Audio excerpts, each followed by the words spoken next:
Unahin natin yung kay Inoue versus Ahmad Ali. So I will be skipping to those statistics because all of you already know kung ano yung mga achievements nila. So let's get straight to the point kung anong magiging possible outcome ng laban. So akin sa palagay ko, either it's going to the distance or even siguro as usual mga knockouts. And we all know now Inoue has to deliver a good fight for every fight he have, and sa mga nagiging laban niya hindi tayo binibigo na bigyan ng maganda laban, and worth the money sa mga bumibili ng ticket at pay-per-view. Pero dito sa laban na to kay Murodjon Akhmadaliev, and palagay ko rito 50-50 fight to. Marami nagsasabi, especially mga casuals, magiging another easy fight na naman to kay Inoue, but I don't think it will be an easy fight for him. Kadahilanan na sa mga previous fights niya nagkaroon na ng mga slippage dun sa laro niya. Even though na knockout niya yung mga ngayon, first is yung kay Luis Nery, na pabagsak siya sa first round, na singitan siya ng left hook sa mukha. And then the other one is yung kay Ramon Cardenas sa second round. The very same punch, tumama rin sa mukha ni Inoue. And that time, palagay ko yung tama ni Cardenas sa kanya, yun yung mas mabigat. Unlike dun sa tama ni Nery sa kanya. So sa palagay ko ngayon, sa laban na to, 50-50 to. Andun yung possibility na manalo si Inoue by decision or knockout. Andun din yung possibility na manalo si Akhmadaliev by decision or even knockout. But here's the thing now, is issue ngayon sa Japan, if you guys know, if you're updated sa mga ganap ngayon sa boxing world. Itong si Japan, may mga issue ngayon siya, especially sa mga boxingero nila na may mga nagiging casualty sa mga nagiging laban. Hindi ko nakakilala kung sino-sino sila, pero I think mga 3 o 4 na yung mga na wala sa kanilang boxingero sa bansa nila.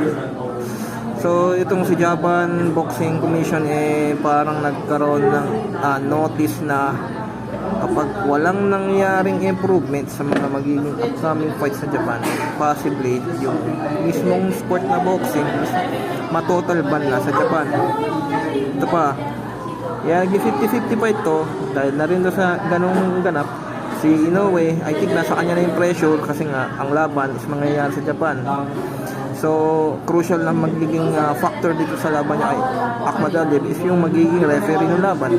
What if itong si referee is may asta na katulad ni Tony Weeks, like pag may nakita siyang hindi ka aya-aya sa isang boxingero na kapag ito'y nasasaktan na ng kanyang kalaban, possibly na matigil yung laban in early or yung sinasabi nga natin na premature stoppage. So, ang mangyayari nga dito, kung itong si Naoya Inoue ay matamaan ng solido ni Akhmadaliev at nakalog at biglang nakita ni referee na may something na hindi maganda sa nagiging itsura ni Inoue kapag tinamaan siya ng solid, ang posibilidad dyan is matigil lang para umaga. Unless itong si referee well known na sa mga laban ni Inoue, so possible na doon pa rin yung mga ganap na pwedeng ipalampasin ni referee yung magiging ganap sa mismong laban, like kung matamaan nga siya ni Akhmadaliev na solido at magrogi, or yun nga, possible din bigyan siya ng standing 8 count, pero hindi natin sure. Depende yan sa magiging conditioning ng both boxers kung sino ang magiging top condition sa kanila, kasi kung sino yung mas magandang condition sa buong laban, kahit umabot yan ng distansya at magkaroon ng mas maraming work rate, maraming patama, yun yung possible na manalo sa laban. So sa akin, ang magiging siguro unofficial prediction ko dyan, magiging magiging straightforward na ako. So palagay ko dyan na magiging outcome dyan sa akin lang, Akhmadaliev by stoppage. Mag-agreement kayo sa akin or hindi, wala na akong masasabi sa inyo. Kung meron kayo sariling opinion or decision or prediction kung sino mananalo dyan, then so be it. Pero sa akin, palagay ko magiging ang victorious niya si Akhmadaliev by stoppage. hindi knockout by stoppage or even corner stoppage. Kasi nga, ito nga si Inoue, the pressure is on Inoue. Dahil nga din sa issue dun sa JBC.